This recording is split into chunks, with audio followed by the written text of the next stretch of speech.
ഉൽപ്പത്തി 1-ാം അധ്യായത്തിൽ നാം വായിക്കുന്നു, ഈ ഭൂമി പാഴായിരുന്നു, ഈ ഭൂമി ശൂന്യമായിരുന്നു.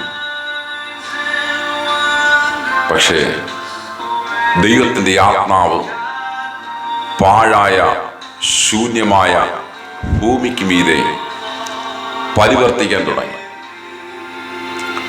ഭൂമിയിൽ ദൈവം പരിവർത്തിക്കാൻ തുടങ്ങിയപ്പോൾ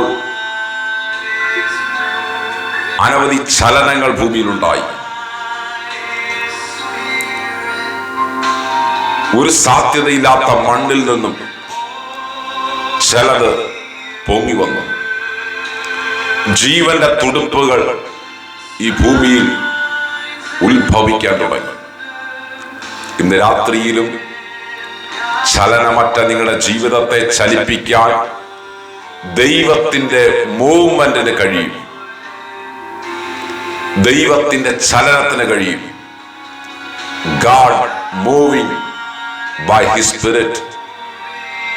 ഈ പകൽ ഈ രാത്രിയെ ശ്രവിക്കുന്ന പ്രിയ മാന്യ സഹോദര സഹോദരി, ഒരുപക്ഷെ ചലനമറ്റ യാതൊരു സാധ്യതയില്ലാത്ത ജീവിതമായിരിക്കാം നിങ്ങളുടെ.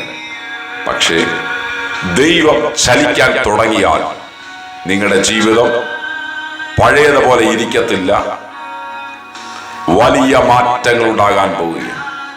ശൂന്യമായി കിടന്ന ഭൂമിയെ ഈ രൂപത്തിലാക്കി മാറ്റാൻ ആഴത്തിന്റെ മീതെ ദൈവത്തിന്റെ ആത്മാവ് പരിവർത്തിച്ചെങ്കിൽ ഇന്ന് രാത്രി ഈ പകൽ നിങ്ങൾ ഏത് രാജ്യത്ത് നിന്നും ഏത് ഭവനത്തിലിരുന്ന് എന്നെ ശ്രമിക്കുന്നോ, നിങ്ങളുടെ ജീവിതത്തിന്റെ ശൂന്യതകളെ മാറ്റാൻ ഇന്ന് പകൽക്കാലം, ഇന്ന് രാത്രികാലം യേശുവിന് കഴിയും.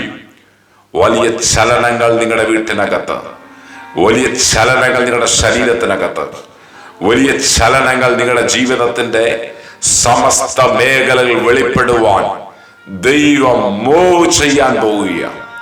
God is moving by his spirit.